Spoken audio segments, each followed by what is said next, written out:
Hello everyone, this is the Indian cynophilist Dev Puranik, and today I want to talk to you about selecting a good candidate for dog sport. So let me sort of try and take you through this, how I do it or how I would like my students to do it, like step by step, okay? So one of the major questions that obviously I get asked quite a lot, what breed do I prefer, right? So, or like what breed should someone select, or some people already have a breed in mind. Like someone will come up to me and be like, can I do PSA with a Rottweiler, or can I do it with, like maybe a doggo or something of that sort, right? Uh, so first of all, like narrowing down your breed of choice. What I prefer personally is number one, Malinois. Dutchies, it's basically the same thing to me. You can go with a good working line German Shepherds, uh, maybe Rottweilers. In the current scenario in India, anything beyond that for me, I wouldn't recommend. If you can find a good enough Doberman, I guess it's very difficult to find one in recent times, though, like to work with, like you might find like really good show dogs, I guess, but a Doberman that can do PSA, I don't know. So, but okay, let me sort of take you through why do I feel what I feel. One of the things that you can do is if you go on to psak9.org, look up the list of PSA3 dogs, that have existed, right? And you will see that most of them have been almost all of them have been Mallies or Dutchies, and a few German Shepherds, right? I don't like there's been I think like one Corso, but basically nothing beyond that, right? Like no Rottie, no Pitbull, uh, no bully type breeds, nothing like that, right? So yeah, I like a part of that can be the fact that people want to play it safe and people just select dogs from like the very obvious kind of breeds, and maybe not enough people try with off breeds, I guess, and so not enough off breeds have succeeded yet. Fair enough, but what I like to tell, if when anyone comes to me for advice, what I like to tell people is think about what it is that you want to do. Like some people are very set on, like they are outright Rottweiler people, for example, right? So if you are a Rottweiler person, for example, what I'm going to ask you is, like, what is going to be your goal, right? Like, so you get yourself a Rottweiler because that's the dog you like, and you start working with that dog and you start competing in PSA because that is what you enjoy, that is fun to you, and that is your goal. Okay, that's fine. You can maybe do decently in up until a certain level, I guess, with most good Rotties. Uh, but if I ask you and your goal is going to be, I want to eventually compete with the top competitors in PSA, for example, uh, you know, then I'm going to be like, play it safe, you know, like get the dog, the kind of dogs that the top competitors are competing with, like, because see, there's no point in like, getting a dog that you somewhat knew is not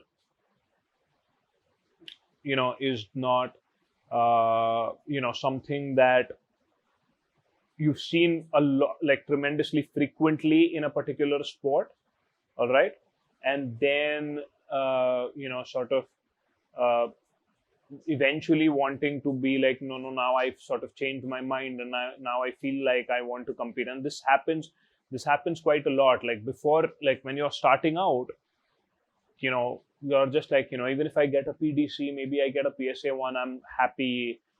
stuff like that. Once you do get that, then you want to push forward, right? And by all means, you should. And whatever dog you have, you should try. I'm not saying that if you have a dog from a certain breed that doesn't fall into the norm, that's not to say that the dog cannot do it. I'm just saying this is a game of probability, right? So have your goals really set in stone. At least try to, because there's no point in trying and pushing a dog beyond what it's capable of, and in the process, it's like the dog's really being pushed way too much, right? And I'll tell you why I'm saying this, right? See, the way I see it right now, at least in India, like anything beyond a Malinois, a Dutchie, a German Shepherd, working lines I prefer. Rotties, like we have, I think, like I've seen some good Rotties we have in India, and people are breeding some good working Rottweilers, right?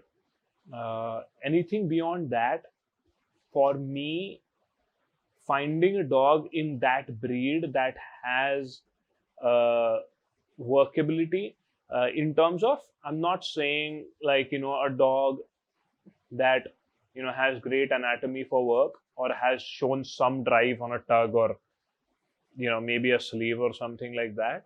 That's not what I'm saying. Like for me, I haven't seen enough dogs of any breeds beyond these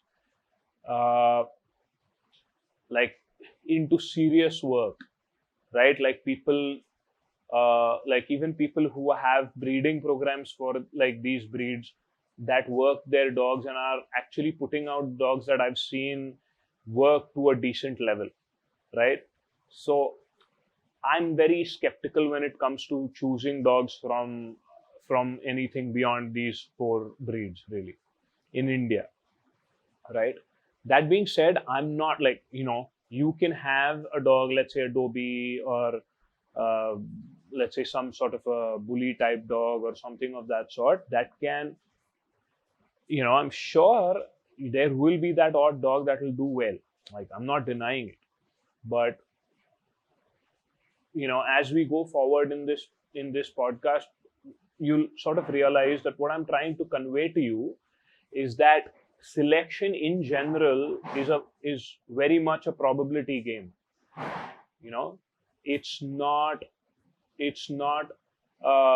like you can't select a puppy, or a like it's not something that is set in stone. Like there's no real way of knowing. Like even if you have like this outstanding combination of, let's say, even a Malinois, right?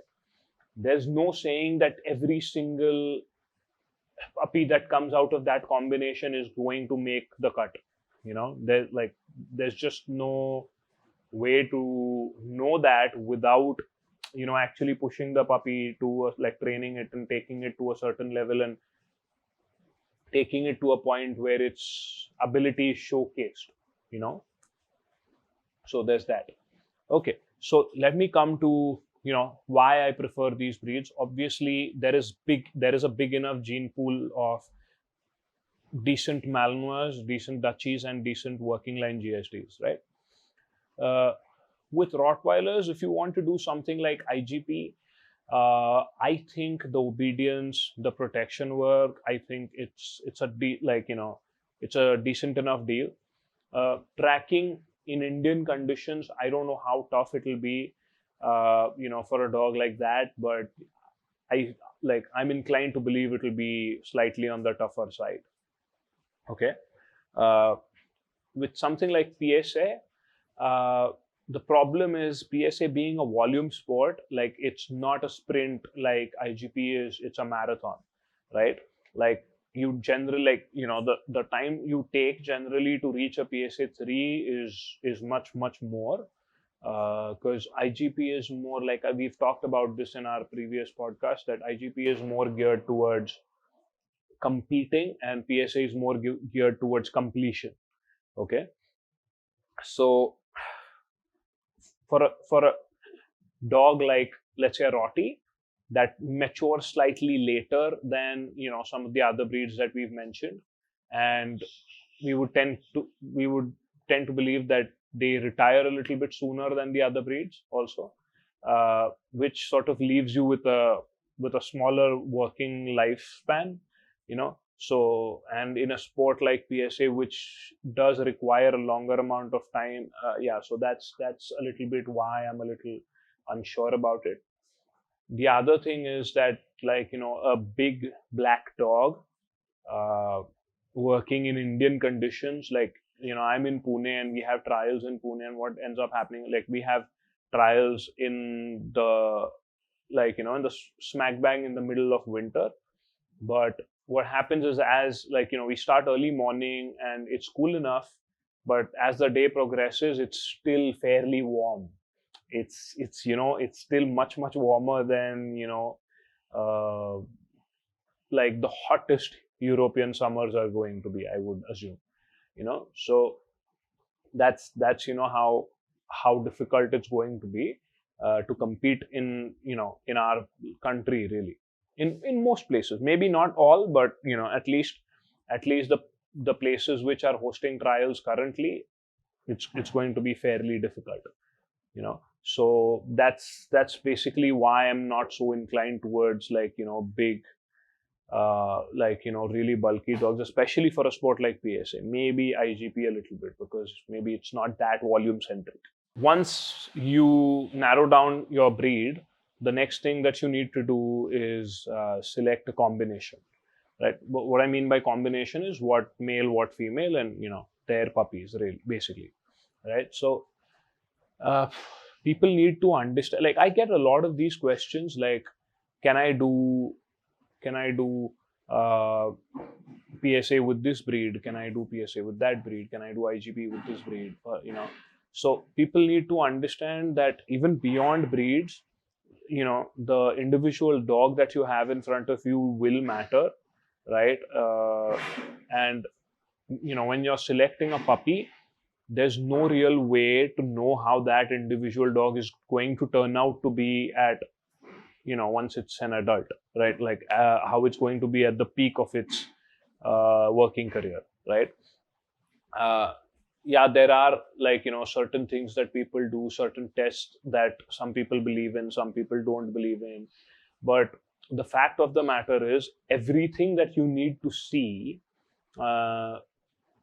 in a working dog, in a good working dog, is not going to be visible at that age when you go and pick a puppy.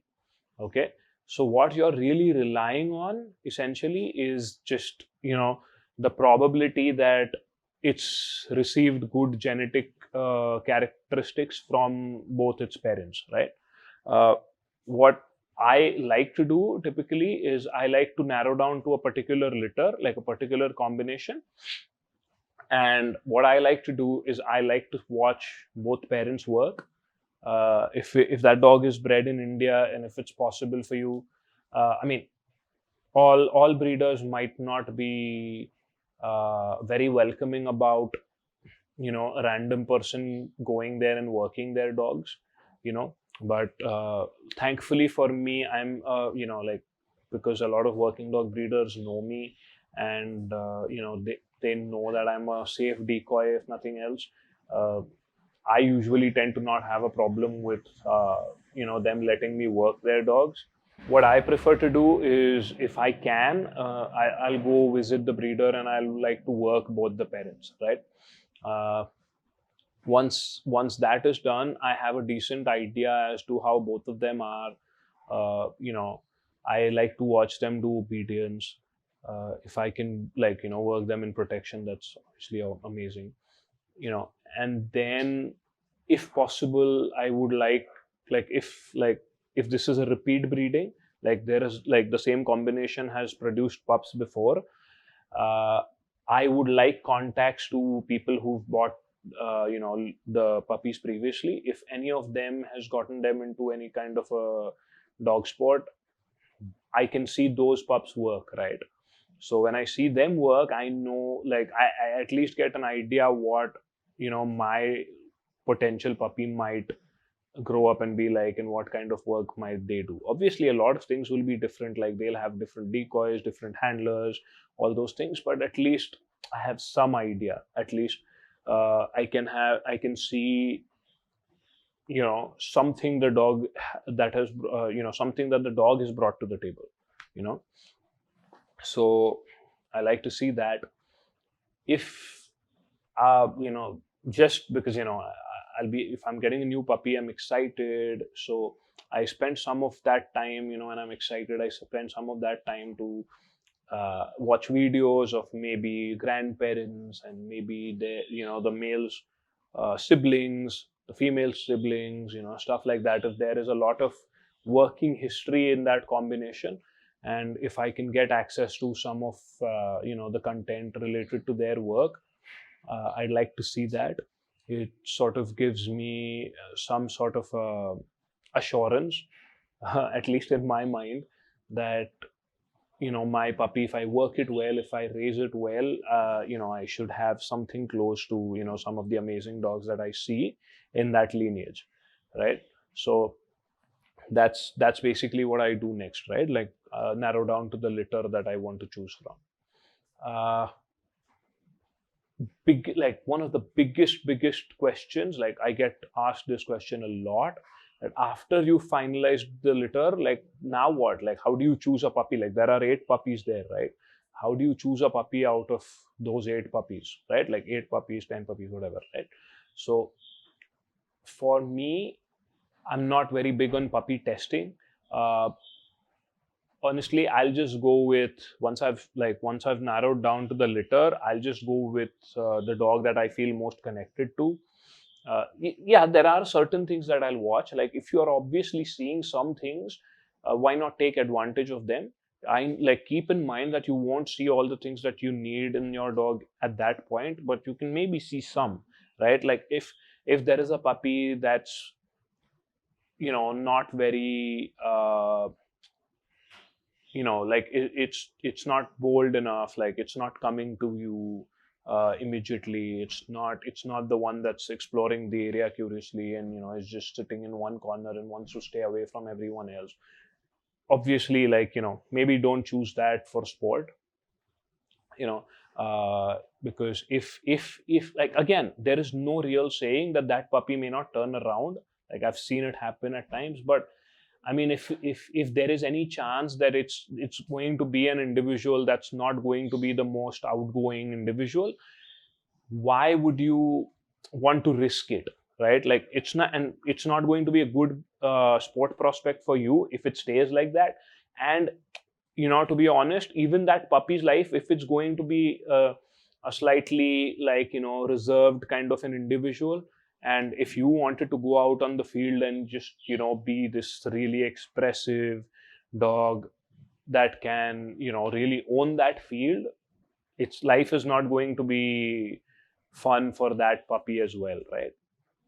So why, like just if you see something like that, just don't select it for sport, right? uh, Select the outgoing pups, anyone from the outgoing pups. If you see some prey drive, if you see some, like a pup that already has like a very calm grip and stuff like that, yeah, pick that one, right? Like for me, if I see a pup that's very outgoing and has a calm grip, is already showing some prey drive and has like a calm grip, uh, what's going to happen is I'm going to connect with that puppy much quicker than the others anyway, right? Because that's how I am hardwired, right? So that's what happens with me. That is again not to say that some of the puppies that aren't showing a lot of prey drive yet will not be good dogs. They, like maybe you come and see them a week later and they're slightly different dogs. It happens a lot, right? So maybe some pups that are like uh, it's it like, what I want to say is, some of the pups that at that point in time don't seem to be the best pick, it's not necessarily so. Like you see them every other week and the pups have changed a little bit, right? But what I'm saying is, since you're there to pick a puppy for yourself, and if you're already seeing a puppy uh, show some of the things that you're going to need to use, yeah, I mean, go with that. Awesome, right? But there's no real, like for me, there's no real uh, criteria apart from, yeah, I just like pups to be very bold and, outgoing. That's basically about it. Sometimes, you know it's not a fairly common thing in India yet. Hopefully, things will change in the future. But something that's fairly common, I've seen it in the US, for example, a lot. People selecting green dogs. Right, so let me give you an idea of what green dogs are. So green dogs are basically dogs that are older, like, maybe anything from maybe 8, 9 months, 10 months old, to it might even be till maybe 18 months or something like that. Sometimes maybe even slightly older, right? But they're not typically trained or anything. Maybe at the most they know how to bite a sleeve well, their drives have developed really well or something like that. But essentially they've been raised well, socialized really nicely, some drive development, and that's basically all that has been done. Like, they're green in the sense that not a lot of training has been put on them, right? But what happens with that is a lot of the genetic tendencies that you wanted to see, that you couldn't see in a very, very young pup, you can see in a green dog, right? So selection is going to be that much easier. Like, you'll get to see a lot more things in that dog already happening than you get to see in, let's say, an 8-week old puppy, right? So now what happens here is, in India, one of the problems that, like, one of the big problems that I've seen is people are tremendously hung up on the idea, and I don't know where this idea has come from, that if I don't raise a dog from puppyhood, uh, the dog won't bond with me well enough. And this is not right. Like, I don't know where it's come from, but it's like this really strong belief that people have. And to the point that, like, even if you explain all the facts to them, they might agree to the fact, but it still creates a little bit of discomfort towards them, towards the idea of, selecting an older dog. Older in the sense, like, just like, in its adolescence, sort of, right? But one of the major reasons that I would be a very big advocate of people selecting a dog like that, especially new people. See, what happens is, for one thing, uh, not just for new people, for anyone really, young pups, you don't, like, it's a lot more probability based than, because, see, the thing is, a lot of genetic characteristics that we are going to need in our sport prospect are not visible at that age. So you have to wait for a decent amount of time for those things to be seen in that dog, right? But in a green dog, you can see a lot of them already, right? So from that standpoint, it's obviously a little safer, right? The other thing also is, raising a working dog for the first time is not the easiest thing to do. For one thing, puppies are a lot of work. Like, even for someone like me, who I've raised a lot of working dogs, not just mine, but like for a lot of my students, uh, I've raised a few for clients, stuff like that. But, like, I hate doing it. What I'm like, when I say I hate doing it, it's just too much work. Um, but also, like, you have to keep so many things in mind, like every exposure that, everything that the pup gets exposed to, you want to make it positive. If it gets exposed to something bad, which it inevitably will, but you want to let it impact as least as possible, on the puppy's mind, all those things, right? And sometimes, like, new people don't know all the things that they need to do. New people, also, even if I, like, I tell you, for example, like, you come to me and I tell you, what's going to happen is that it's going to still not be second nature to you. So till the time that it becomes second nature, you're still going to struggle with it a little bit. I'm not saying, like, say, no way am I saying that it can't be done. I'm saying I've seen a lot of good dogs, uh, be raised badly, and maybe sort of never became uh, as good a sport dog that they would have otherwise been. That's all I'm saying, right? So a green dog, if it was available in India, I think it is a better option for like very, very new people. you know what happens with a green dog is, you can go out there, if you like, if if you have some decoying skills yourself, or maybe you can just if you have a friend who's a decoy, or you can just hire someone like me, you know to go with you to select a puppy. And sorry, not select a puppy, I'm so sorry, to take a look at the green dog that you're eyeing. And maybe this decoy can work that dog for you and give you his opinion.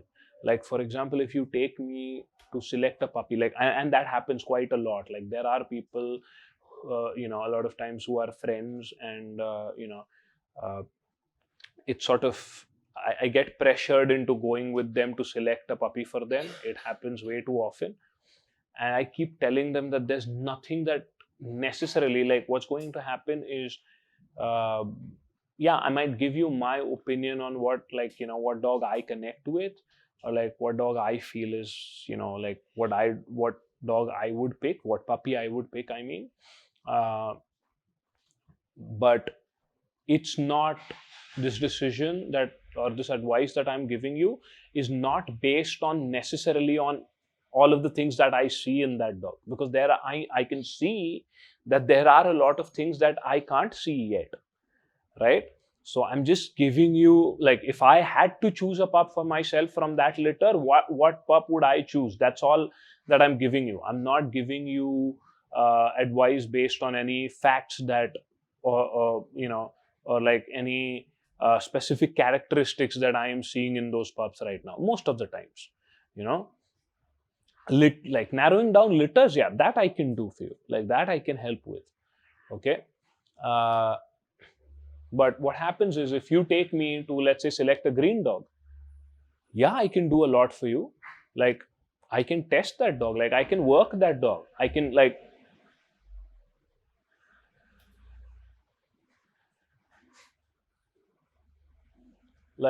I can test, you know, drives, like prey drive, defense drive. I can test the dog for, like, how the grips are, how well the dog seems to be environmentally, we can like send the dog on a long line, on a maybe on smooth flooring or something like that, or up a stairway or something like that, just to bite a pillow or a sleeve, whatever the dog is used to biting.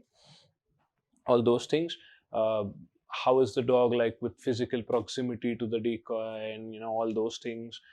Yeah, we can do a lot of testing on a green dog, and we can the conclusion that we come to, like, if we say that, yeah, this is a dog that we want, it's going to be based on a lot of characteristics that I am seeing already, and that I can work with already, right? So yeah, that is a huge advantage. So i want to I want to also talk to you a little bit about some of the sort of myths that are there, like, very present in the whole working dog scene about puppy selection. For example, like, you see these maybe breeders, maybe whoever, right? These videos of people, where a young puppy is, like, really young puppy is biting maybe a tug, or maybe like a puppy pillow or something like that, and they're putting a ton of pressure on that puppy, right? And the puppy is basically just going through it like a champ. right? And it's meant to create this feeling of this feeling of, if it's so good at 9 weeks old or 10 weeks old, imagine how good he will be or she will be at 2 years old or 3 years old. you know and yeah, that's what it's meant to, this is the feeling that it's meant to create, really. But I'm really sorry to burst your bubble, it doesn't work that way. uh, what what happens is, at like really really young at a really really young age, some puppies don't even realize, like they're not very sure, like as you start, let's say you get a puppy home, right? Like let's say you get a puppy and you bring that puppy to my club, and I start working with that pup. What you'll start seeing is, not all pups obviously, but a lot of them, at a very young age, they don't have a very clear understanding of what pressure is. Like, to them that's just noise, right? uh, but what happens is, as they grow and as they are progressing through bite work and all that they need to do, at some point you start seeing that they have sort of started developing this idea of what pressure seems to be. Okay. And that's when they might start twitching. They might not necessarily, like at the same kind of pressure, like drop the bite and just avoid or something like that. But I'm saying, just even the eye, following, like let's say you have a stick raised over and something like that, let's say just the eye following the stick around, or the ears raising up, that sort of shows me that the dog's thinking about it now. Well, at a very very young age, the pup wasn't thinking about it much, right? Because to it, like to that pup, it was just noise.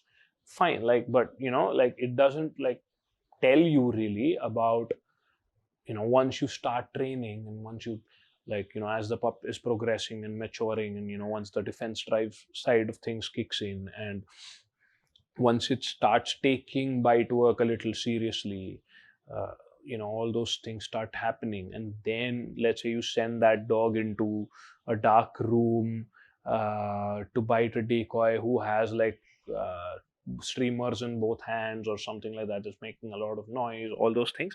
Like, this is not going to directly correlate with something like that, not necessarily. You're not uh, getting a real idea of any kind of a weakness that a dog might have, just by doing that.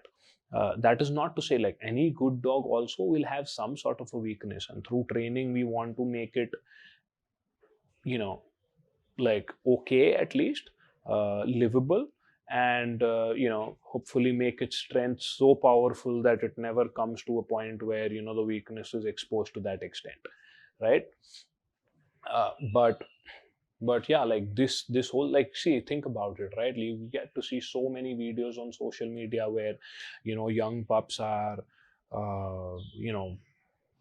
doing bite work, and they're like taking a lot of pressure and doing all that. uh, but where do these pups go?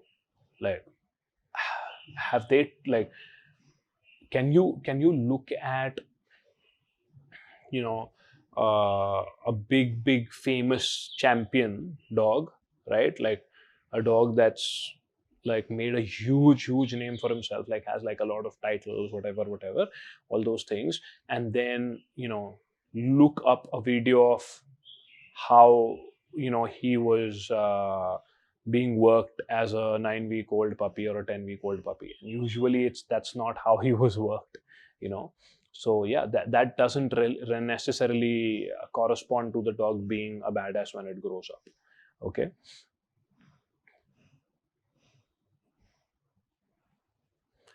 Another thing that I see a lot of is, I get calls really really regularly where people are asking me, they send me, let's say, pictures, and let's say even pedigree papers for male dog and a female dog that I've you know maybe never heard of. It's just a dog that is present in some, like, owned by some kennel or some breeder, right? Like, the dogs doesn't work, like both of them don't work.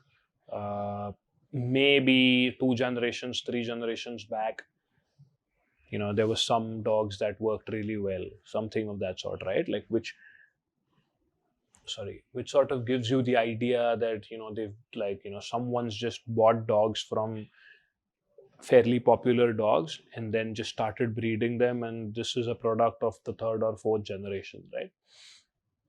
And what's happening is, they are available slightly cheaper, I guess.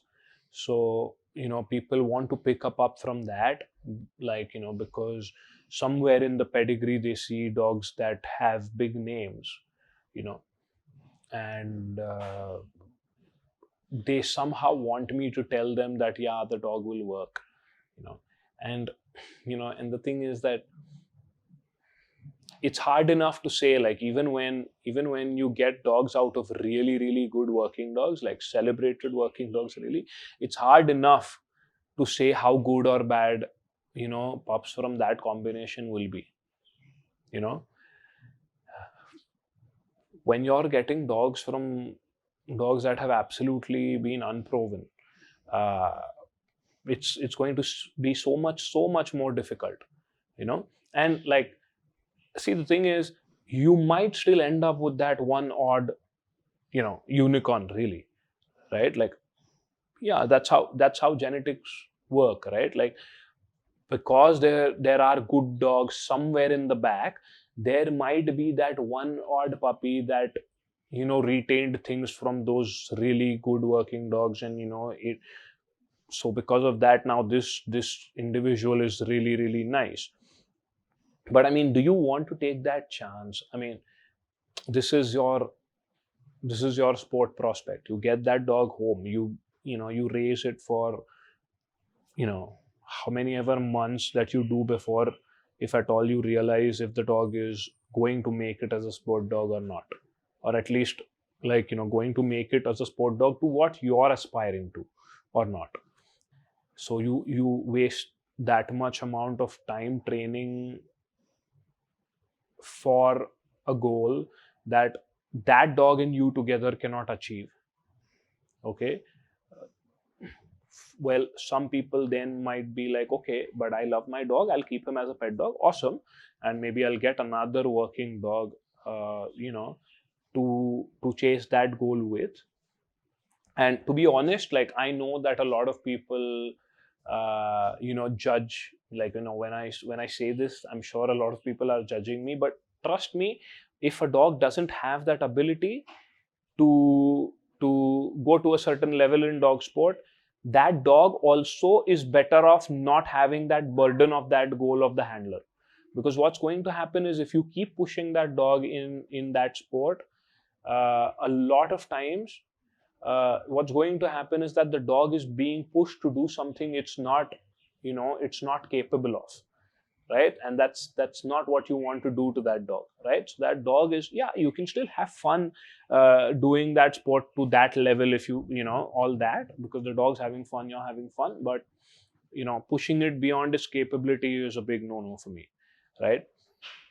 So there's that part of it, like, but people, like, people that call me for this, they really, really are somewhere hoping that I tell them what they want to listen to, like, that I tell them that, yeah, they'll work, they'll make really awesome working dogs. Honestly, there's no way to know everything, whether you get it from a good combination, or not. Everything is probability. But the probability when you get it from a good combination is really, really high, really, really high. And the probability when you get it from, like, combinations that have no proof of the dogs working, they probably wouldn't work well enough, because no one in the last 3-4 generations has worked, so that ability must have declined, it would be fair to assume. The probability of you ending up with that one individual that has retained something from 4 generations back, that probability is going to be really low. It happens, I've seen it happen, but it doesn't happen with everyone. Like, it happens very rarely, right? So that's not something you want to do. Okay. That's also not something, like, for example, if someone's trying to sell you a puppy based on achievements of, like, let's say I'm trying to sell you a puppy, and let's say I have a dog that has achieved nothing really. uh, I don't mean necessarily in terms of titles, right? Like, titles are something, but I'm not like achieved in the sense in terms of work. Like, sometimes it might be corroborated with titles, sometimes with something else, but some work that has been put out there, right?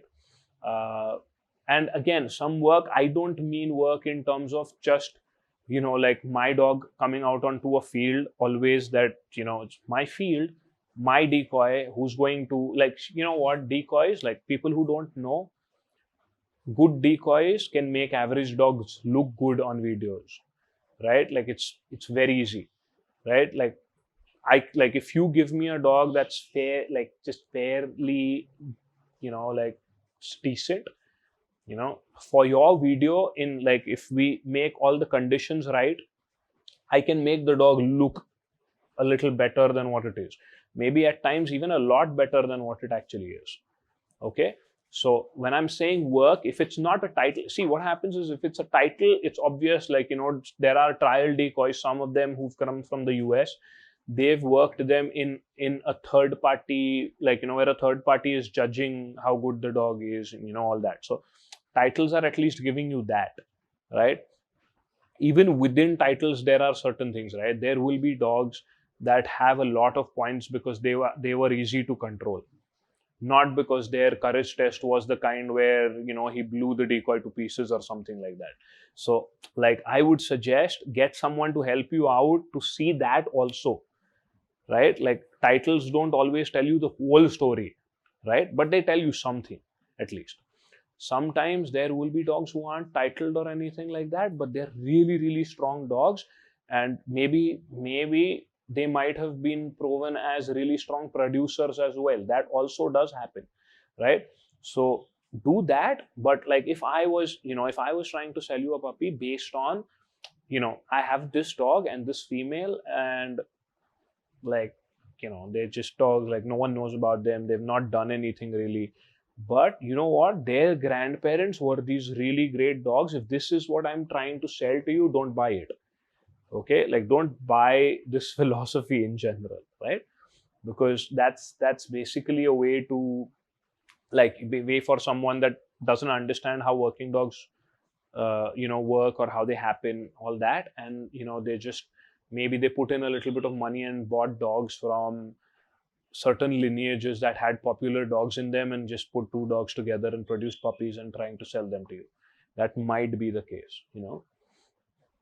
So be very, very aware of that. Okay, so the last thing that I want to talk to you about is the washout cultures that I've seen, like, as I've seen in India, and what I've seen in, let's say, the US, or certain other parts of the world, right?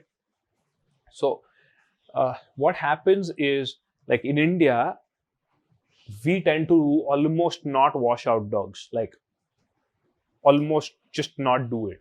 Okay, by and large, because what tends to happen is, I guess, one of the major things is, we are very new to this whole idea that there will be a dog that will be good for this, and there will be a dog that's just not good enough to reach to the levels that you are aspiring to reach. Okay, so for one thing, we are very new to this idea. The other thing is, like, I guess there is a lot of this feeling where we bring home a puppy, we get emotionally attached to the puppy, and let's say 6 months or 4 months or whatever, how much ever time down the line, we realize that maybe this particular puppy is not cut out for what I was looking to do with it. By that time, we already have a tremendous attachment to that dog, and so it's just not going to be a possibility for us to be able to sell that dog forward, which is fairly common in the US. I've seen it's very common in Europe. So that's, like, because what happens there is that dog might then be placed in a pet home, right? Like an active pet home or something, where people are not looking to do, like, like really high level sport or anything, but it's an active lifestyle that those people have, and the dog will be happy in that home. But it's not required, like this tremendous working ability that we need in our pup is not really required in that dog. Okay, so yeah, that happens quite a bit. Also, I think a lot a lot of what happens over there is people have the ability, in terms of living spaces and a few other things also, I guess, to have another dog. So like if I get one dog and that dog does not work out, maybe I have the ability to get one more, and like the first one that did not work out as a sport dog becomes like just a pet dog. He's happy, lives a nice life, and the other one now is my competition dog. So that also does happen in India also. I guess this might happen once in a while, but uh, like we don't typically, like all of us living in cities, we don't tend to have the kind of living space to, because we got like one dog for competition, and then it did not turn out, and then we got another dog for that, and this one's just a pet dog. Now, not a lot of people have you know they don't have the ability to do that, right? So that doesn't happen as much. So what we tend to do is we really really really really tend to work on our dogs to the point where we feel a lot of times like we almost polish a rock till the time that it starts sparkling like a diamond. Okay, at least that's the thought process behind it. And what happens is sometimes it actually does start sparkling like a diamond, which brings me to the other, how the washing out trends in some of the more developed countries in terms of the working dog scene are. Like, I know, like I've been told by a lot of my mentors that sometimes they end up washing dogs there that might be good enough. It's because what's happened is that you know they have availability in such large, like they have, like if one doesn't work out, they can just place it in another home, and they can get a really good dog very easily, because there's so much good dogs available. Sometimes what ends up happening is they don't wait long enough before they wash out a dog. So they have a tendency to, and which does show in terms of, like in India, I've seen dogs that I felt that can, at some point I felt that they might not make it as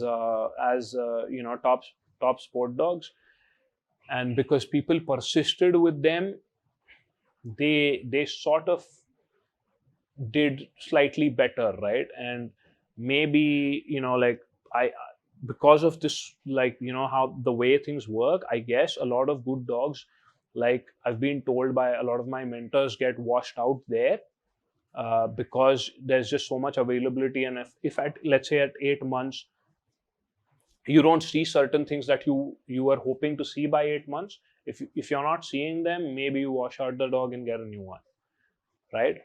And here what ends up happening is, if we don't see them, we start working accordingly so that hopefully we'll see them by 10 months, hopefully we'll see them by 12 months old. So what I've seen a lot of times is that we spend a lot more times and get a little bit more out of the dogs. That's the trend that I've been seeing. Now, what happens is, the way the whole washing out thing works, right? It's very difficult being me, or being someone like me, because what ends up happening is, let's say someone like one of my students, for example, or someone at club, right, comes to me and they want advice on, I have this dog, and it's not doing as well as I would like I would have liked the dog to do at this point. But give me your opinion. What, like, what do you feel? Like, do you think that it can turn around? Do you think that I should persist with it? And now the thing is, if this person is someone, like, a lot of it also depends on your goals, right? Like, if this is a person who is, let's say a hobbyist who had a dog, and they were like, let's see if my dog can do a sport, and that's how they ended up at club. Okay, and we started training, and things started falling into place at least a little bit and all that, and maybe you hit a plateau at some point. And but what's happening is your goal with that dog is maybe to hopefully achieve a PDC. Okay, maybe, maybe see after that if you can try for a PSA1. If that is your goal, maybe I'll tell you, persist with the dog, try. Okay, that's what I'll tell you. But let's say if you are someone who's trying to make a career out of dog training, that dog and those titles are going to go on your resume. Okay, and the way that the Indian dog training industry is right now, you really have a chance to be amongst the better people, or the people with the bigger resumes, if you can put titles on your dog, and if you can earn successes in your competition career, and stuff like that. So if you're someone like that, and what I see in your hand is a dog that maybe we work for a year more, and then we might get, we might be dejected because the dog did not improve as much as we wanted it to, right? Or maybe it did fairly well. So what's going to happen is, maybe because of the whole situation, not just considering the dog at hand, but considering the dog at hand and considering your situation and what you need in that point in time, I might tell you that if it's a possibility for you to get one more dog, okay, because you're trying to build a career out of this, okay, have this dog, keep working on this dog. If it does if it does better, awesome, amazing. But what's going to happen is, I don't want you to waste maybe 2 years, 2.5, 3 years, and then get a PDC and then realize, or maybe just scrape through a PDC or something like that, and then realize that that's all you were going to do, and then starts from scratch 3 years later, which you could have done today, right? So maybe I'm going to tell you to, get one more dog, right?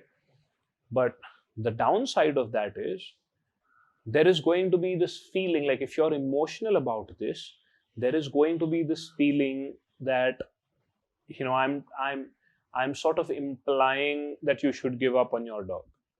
But that's not what I'm implying. If what has been told to you is not written in stone, it is what you needed to hear at that point in time, considering what was better for you and your career at that point in time. Okay, because I've seen what happens sometimes is, if I tell you that this might not be a dog for you to pursue a career in, let's say, PSA, for example, with, and if that rubs you the wrong way, and you get obsessed with the idea now that I will work this dog to the point where I will somehow make it possible that the dog achieves maybe a PDC. I just maybe you work 3 years or 3.5, 4 years and maybe get your PDC, or maybe, maybe ended up getting your ones or something like that. I assumed your goals a little differently than what they actually are. Okay. So that's and trust me, it'll happen, right? I'm going to be very honest with you. It happened with me, right? At about, I have 2 dogs, Ronin and Nuke, right? At about, I don't know, maybe about 7 to 8 months old, Ronin was not showing me that he would be the kind of dog that I wanted him to be, because I had, for me, my goal is very clear. I want to compete in in the higher levels of PSA. I want to, right? So it was a very clear goal, and I thought Ronin is not going to be the dog to do that with me. Okay. Maybe a part of that was a little bit to do with, my dog before Ronin was very different than what he was, and maybe I was sort of still hung up on that dog, and that I lost suddenly, and maybe a part of it was to do with that. But for whatever reason, I ended up feeling that Ronin was not going to make that cut, right? I anyway was looking to get a dog, uh, you know like we needed new blood for our breeding program, for like outcrossings and all that. So I was already looking for a dog that I wanted to import, right? So that's how I ended up, but what happened was I was looking for this dog, but that's like when Ronin sort of started showing me that I may not be like your competition dog. That's when I finally made that decision that okay, I need another dog, and that's how I got Nuke. That's how I ended up getting Nuke here, right?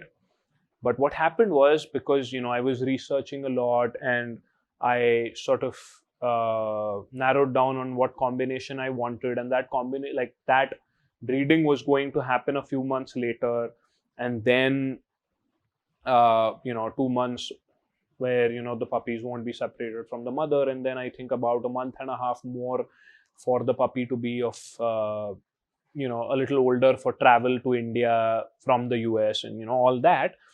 That was a lot of time before Nuke would come to me, right? Now what happened though was, in the meanwhile, see, obviously, even if I was getting a new dog for competition, obviously Ronin was still going to be special to me because he's my dog. That's all that is required for him to be special to me. But he need not be my competition dog for that to happen.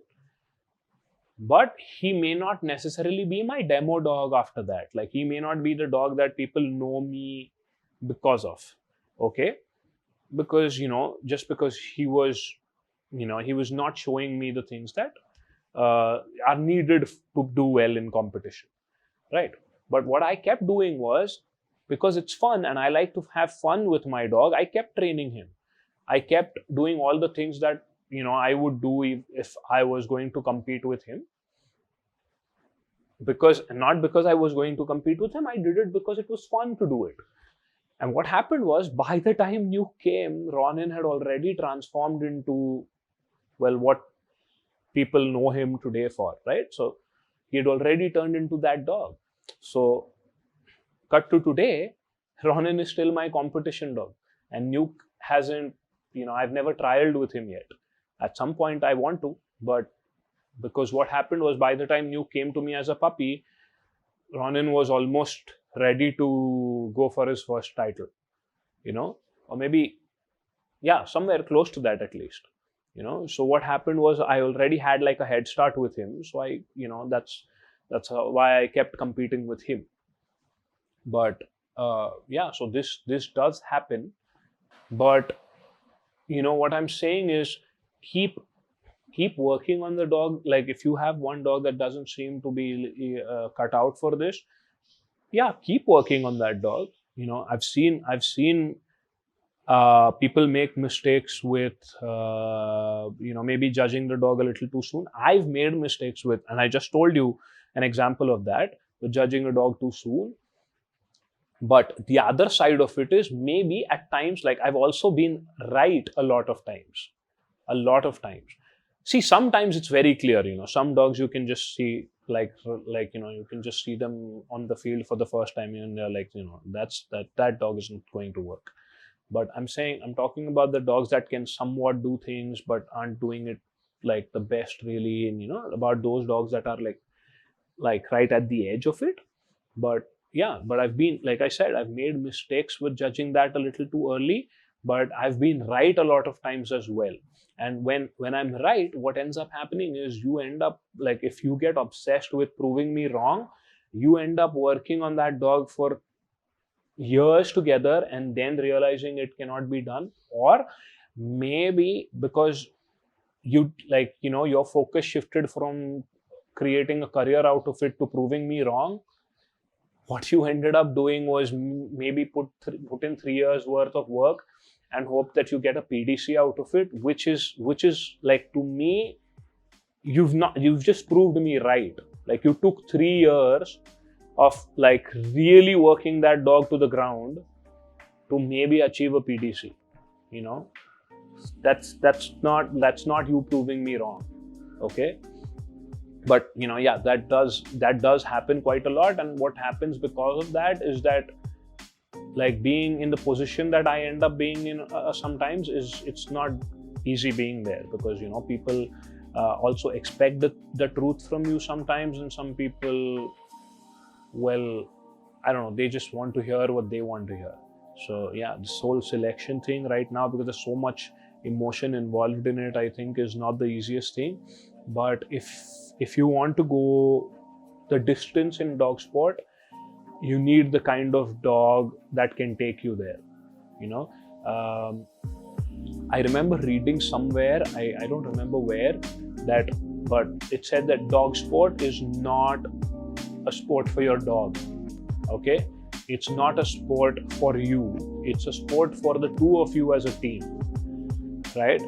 So both members are equally important, right? So do a lot of research, talk to a lot of people who are knowledgeable about selecting the right kind of dog for dog sport, and hopefully you end up with the right kind of dog and you go a long distance in the dog sport of your choice.